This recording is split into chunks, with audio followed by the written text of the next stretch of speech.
On January 1st, 1927, C.G. Jung had a dream that he recorded in his Black Book Journal, number 7, on page 124. I am with several young Swiss in Liverpool down by the docks. It is a dark, rainy night with smoke and clouds. We walk up to the upper part of town, which lies on a plateau. We come to a small circular lake in a centrally located garden. In the middle of this, there is an island. The men speak of a Swiss who lives here in such a sooty, dark, dirty city. But I see that on the island stands a magnolia tree covered with red flowers, illuminated by an eternal sun. And I think, now I know why this Swiss fellow lives here. He apparently knows why. I see the city map. Hello, everyone. This is Jerome Waddle, and this dream was a significant turning point for Jung, and he subsequently produced paintings of the tree, as well as a mandala of the city map that was inserted into the Red Book, Liber Novus. He also described the dream in more detail to Anela Jaffe, recorder and editor, in the Memories and Dreams Reflections MDR Protocols, published after Jung's death in 1961. I found myself in a dirty, sooty city. It was night and winter and dark and raining. I was in Liverpool with a number of Swiss, say half a dozen. I walked through the dark streets. I had the feeling that we were coming from the harbor and that the real city was actually up above on the cliffs. We climbed up there. It reminded me of Basel, where the market is down below and then you go up, which leads to a plateau above. When we reached the plateau, we found a broad square, dimly illuminated by street lights, into which many streets converged. The various quarters of the city were arranged radically around the square. In the center was a round pool, and in the middle of it, a small island, while everything round about was obscured by rain, fog, smoke, and dimly lit darkness. The little island blazed with sunlight. On it stood a single tree, a magnolia in a shower of reddish blossoms.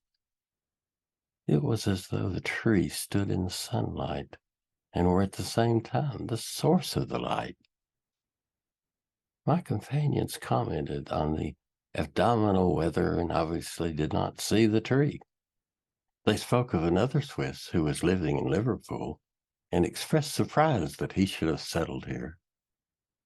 I was carried away by the beauty of the flowering tree and the sunlit island, and I thought, I know very well why he has settled here. Then I awoke. Jung further comments, on one detail of the dream, I must add a supplementary comment. The individual quarters of the dream were themselves arranged radically around a central point. This point found a small open square illuminated by a larger street lamp and constituted a small replica of the island. I knew that the other Swiss lived on the vicinity of one of those secondary centers. The dream represented my situation at the time. I can still see the grayish-yellow raincoats glistening with the wetness of the rain. Everything was extremely unpleasant, black and opaque, just as I felt then. But I had a vision of unearthly beauty, and that was why I was able to live at all. Liverpool is the fool of life. The liver, according to an old view, is the seat of life, that which makes to live. The dream brought with it a sense of finality. I saw that here the goal had been revealed. One could not go beyond the center. The center is the goal, and everything is directed towards that center. Through this dream, I understood that the self is a principle and archetype of orientation and meaning. Therein lies its healing function. For me, this insight signified an approach to the center and therefore to the goal. Out of it emerged a first inkling of my personal myth. After this dream, I gave up drawing or painting mandalas. The dream depicted the climax of the whole process of development. I was interested in doing this Jung's Tree of Life presentation because I did a video in December on the winter solstice on Ireland's Celtic Tree of Life, and I was inspired to do this presentation from an essay by Eduard Heyning called From Young and Beyond. That was a reflection of the 11th chapter of Memories, Dreams, and Reflections, the Jung autobiography titled Life After Death. Eduard graciously gave me permission to quote from his essay that features an extensive amplification of the universal symbol of the Tree of Life and its connection to Jung's concept of the self. At the end of his life, Jung, in 1961, came to the conclusion that it is the metaphysical task of the human being to bring over a maximum awareness at the time of death. Only here, in life on Earth, where the opposites clash together, can the general level of consciousness be raised. He developed this insight from his own experiences of the dead and beyond, and from reflecting on spiritual traditions of East and West. Jung admonishes us to see death not as an end, but as a goal of the second half of life. The sacred tree as symbol is common to mankind from time immemorial and appears in religion, mythology, and cosmology. As a symbol, it depicts lasting growth. It grows from the earth towards the sky, showing life as a process that leads from the roots in the dark depths of matter towards the highest regions. What makes the tree symbol very special is its universal appearance. All over Europe and Asia, trees were regarded as sacred until Christianity and Islam banned the worship of trees as pagan idolatry. But in India, it survives to this day. The tree has, however, a prominent place in Christian thinking. The main four Christian tree symbols are the two holy trees in the Garden of Eden, the tree of knowledge and the tree of life. The tree of life in the Apocalypse and the cross of Christ, which in Christian iconography is often depicted as the tree of life. The two Genesis trees stand for knowledge of good and evil and everlasting life, sin and exile from paradise. As the fall of man was attributed to the tree of knowledge in Eden, so the tree of the cross was equated with the tree of life as a means of redemption and resurrection. The tree of the Apocalypse is equated with the tree of life of Eden, but the Bible says it has 12 manner of fruits yielded for fruit every month, and the leaves of the tree were for the healing of the nations. In the Middle Ages, Saint Bonaventura fused the apocalyptic tree of life with the cross, giving the symbol a central position in Christian cosmology. In Jung's painting of the tree in the Red Book, image 131, he describes it by using an incantation.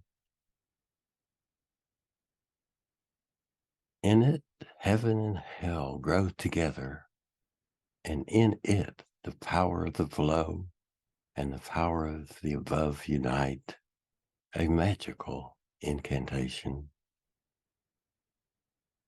The above is powerful, the below is powerful.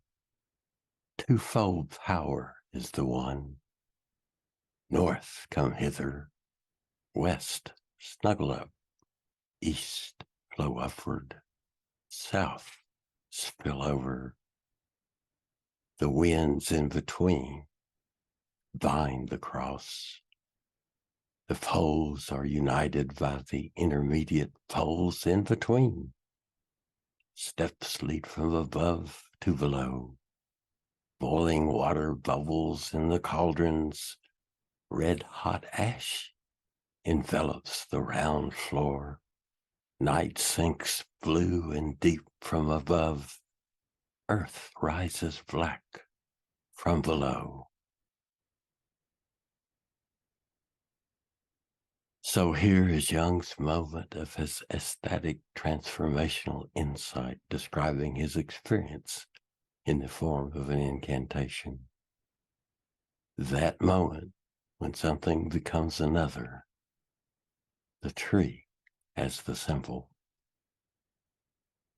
Jung believed that the tree of life symbolizes the dynamic and interconnected nature of the psyche and its various components.